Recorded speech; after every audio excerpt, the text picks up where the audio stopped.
A gente abre aqui o nosso programa agora falando na nossa primeira entrevista sobre a questão dos jovens, né? Juventude. Tão importante a gente tocar nesse ponto, né? E que ponto que a gente vai abordar? Sobre o autoconhecimento. Por que que é importante o jovem se autoconhecer para que, claro, ele tenha mais felicidade, enfim, se torne uma pessoa melhor, mais contundente também futuramente. Sobre esse assunto eu vou conversar aqui com o terapeuta de autoconhecimento, João Gonçalves. Oi, João, tudo bem? Olá. Bom dia para você, pode chegar. Bom Seja dia. bem-vindo. Obrigado. Tudo jóia? Tudo Pode bom. ficar à vontade, João. Obrigado. Bom, me conta, né? Por que que é importante, a gente fala do autoconhecimento em todas as fases da vida, Sim. mas durante a juventude a gente sabe que a gente recebe muitas influências, né? Realmente onde a nossa base, muitos dos nossos parâmetros são formados.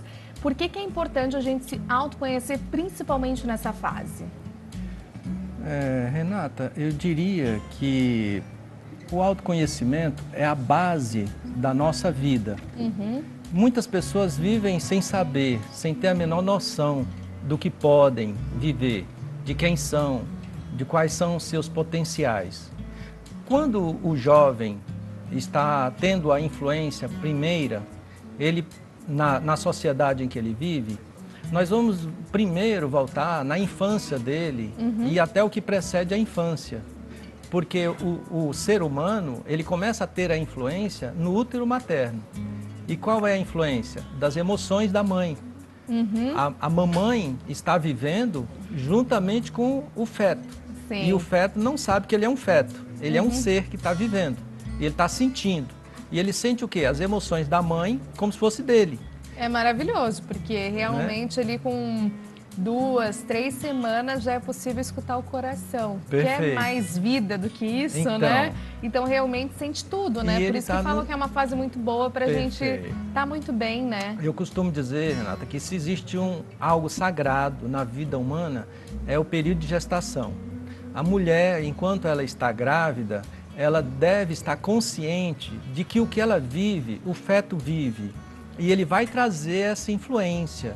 Então, se ela tem muitos conflitos, se ela está vivendo uma vida muito desarmônica, o feto recebe essas influências. Então, muitas vezes, uma mamãe que é agredida, seja verbalmente ou pior ainda fisicamente, o feto recebe isso como se ele está sendo agredido. Ele pode nascer já com sentimento de rejeição. Entende? Entendi. Então, essa é a primeira influência que ele recebe. Entendi. Depois do meio que ele vive, o que ele vai ver, vai modelar os pais, Sim. o que ele vai ver, se tem harmonia nesse lar, se não tem, o que ele ouve, se ele é alguém que se espera dele algo bom ou ruim.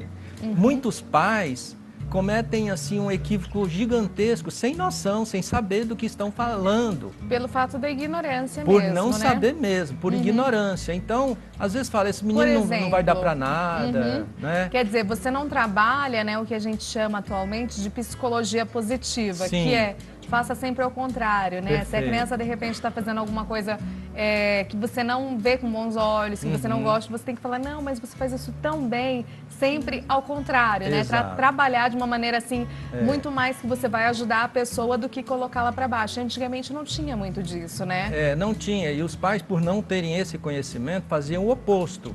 Depreciava a criança, o adolescente. E aí ela já cresce com essa intenção e lá na com frente... essa baixa autoestima, que é o resultado dessas frases que ouvem. Os pais é a primeira autoridade, é o primeiro amor de uma criança, são seus pais.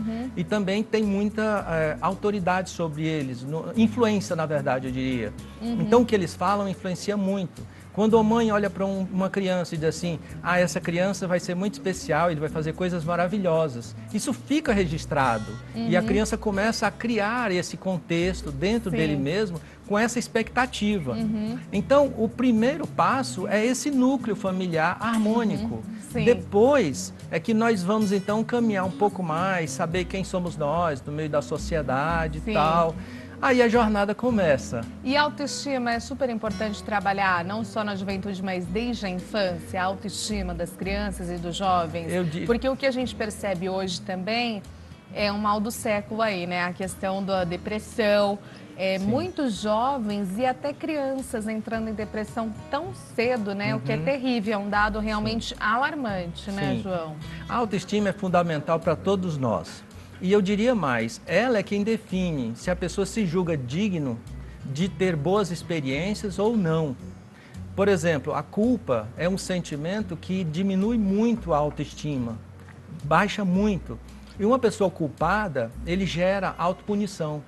Então, ele vai criar situações de frustração.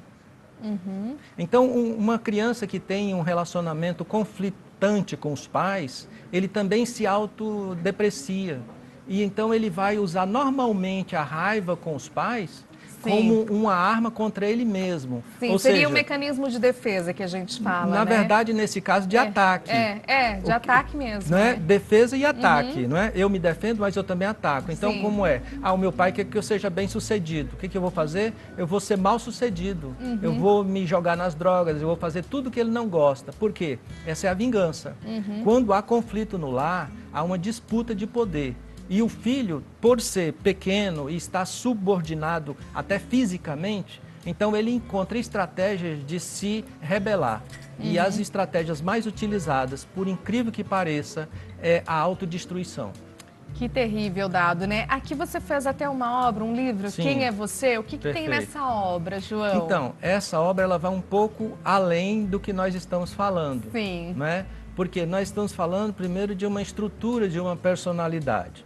Eu sou terapeuta transpessoal desde 2003 e eu venho trabalhando estados diferenciados de consciência.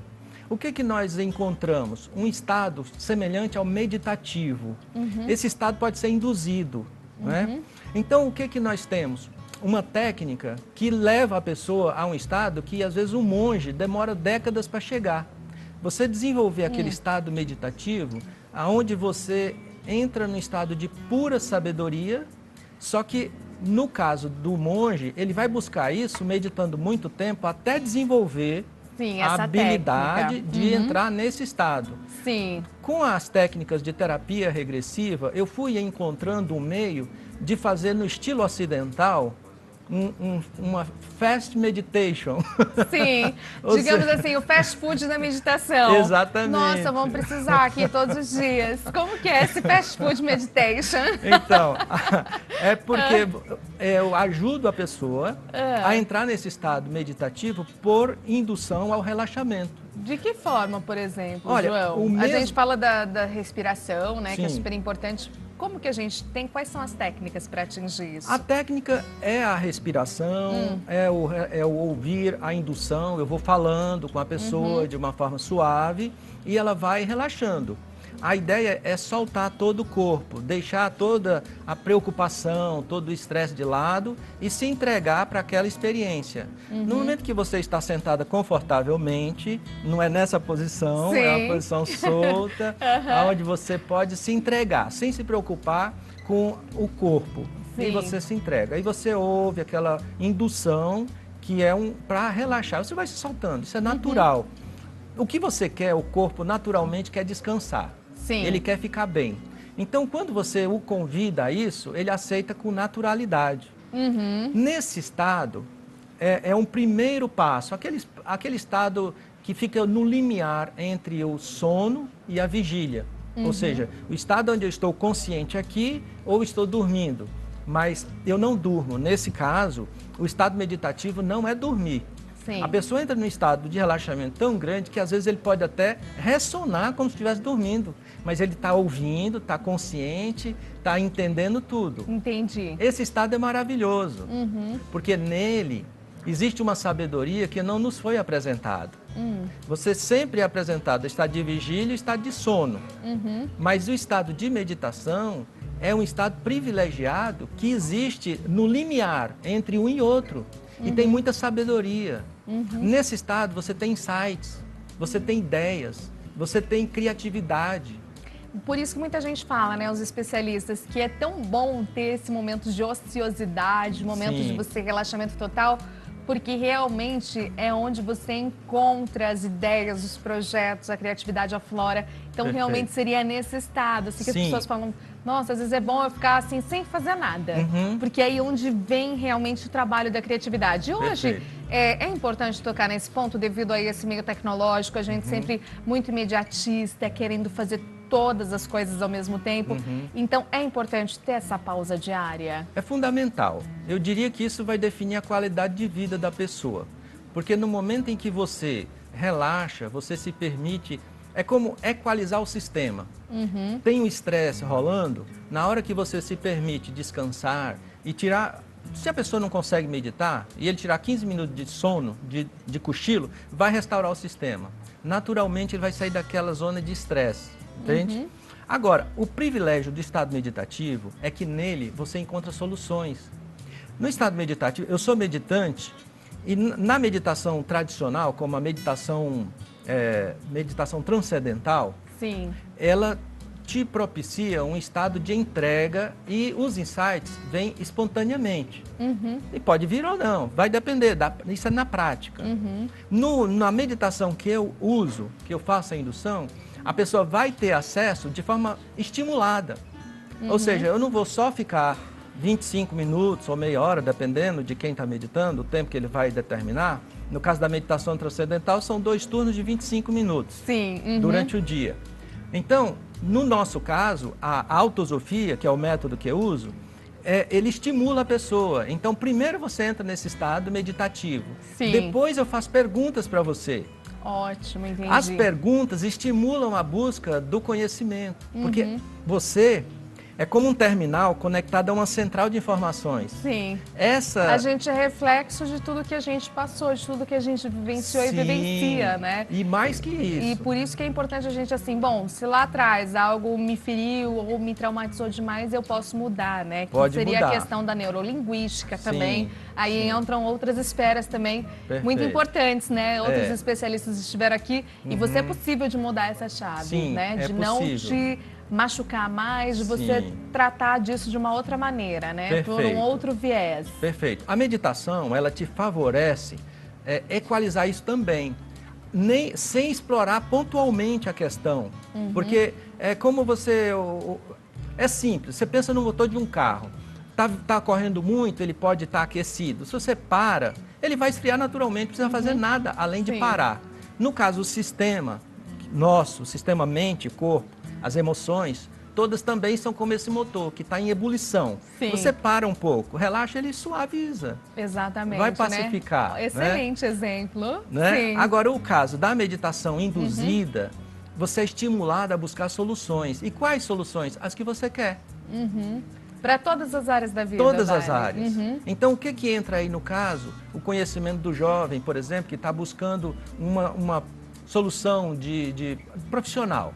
Ele quer escolher o que fazer. No estado meditativo, ele pode alcançar isso. Que legal, ele pode entender o que faz com que ele se sinta bem fazendo. E normalmente, nós encontramos soluções de como fazer a coisa funcionar bem. Não é só dizer assim, é porque eu gosto de cantar, então eu vou cantar. Não, ele vai aprender a cantar e vai aprender a gerar recursos com isso. Entendi. Ele vai fazer uma coisa sustentável. O que é maravilhoso, né? Você se autoconhecer cada vez mais. Bom, muito interessante esse assunto, bem legal, porque realmente é importante esse autoconhecimento, né? Quem nunca foi pego aí, até numa entrevista de emprego, por exemplo, tal, me define você, né? Tão difícil a gente se autodefinir, né, se colocar. Então é tão importante ter essas questões, colocar questões como essa e também a gente, claro, dar aquela pausa, né, em algum momento do dia para tentar e dar aquela relaxada. Muito obrigada, João. Deixa o contato para quem está em casa. O meu contato é joaogonçalves.com.br, é o meu site. O meu telefone é 98203-1215 e tem também a minha fanpage, João Gonçalves, no Facebook. Esteja em contato e nós teremos o prazer em responder. Tá certo. Obrigada, Foi um grande prazer.